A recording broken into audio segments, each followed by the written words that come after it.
আর একটা খুশি সংবাদ হইলো তোমার, আজকে হইলো রমজানের প্রথম তেরাবি। আহলান ও সাহলান। রমজান একটা এত বছর পরে আমাদের মাঝে আবার আসছে। আলাইকুম। তো আজকে দেখতে হচ্ছে এই তোমার কলম চাপিয়ে দেওয়ার পরে সব কুলাকুলি করতেছি। এগুলা এখন এই বিল্লার মধ্যে যাইবেন। এই দেখতেছেন কিছুটা রাখছি, আর আরো কয়েকটা রয়েছে, অনেকটা প্রায় খুলে গেছে এখন। এই সামান গুলা যাইব ও বিলাত, কারণ দুটার ডিজাইন সেম সেম। এখানে যে ডিজাইন ওই বিলাই সেম ডিজাইন। তো আর এক্সট্রা কোনো কলমের শাটারিং করা লাগবে না, সময়টাও বাইসা যাইব অল্প। এই দেখেন সামানা এদিকে পড়া। আর আরেকটা খুশি সংবাদ হইলো তোমার, আজকে হইলো রমজানের প্রথম তেরাবি। আহলান ও সাহলান। রমজান একটা এত বছর পরে আমাদের মাঝে আবার আসছে।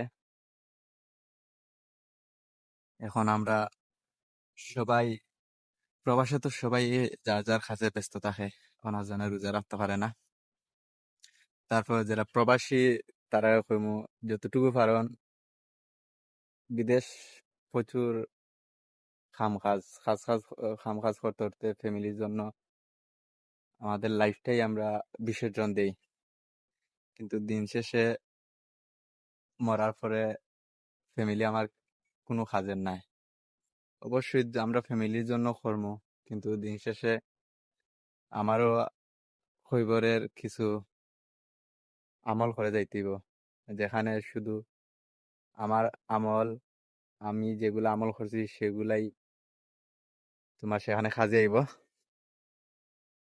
তাই যতটুকু পারেন রমজানে তোমার রোজা রাখবাই। আর আমি তো প্রতি রমজানে রোজা রাখি আলহামদুলিল্লাহ। যদিও সবার মতো আমার ফ্যামিলির তেমন চাপ নাই, আর আমি এত স্ট্রেস নেই না, যার কারণে হয়তো রোজা রাখতে পারি। সবাই রাখতে পারে না, কেউ রাখে, সবাই রাখতে পারে না, বিভিন্ন সমস্যা।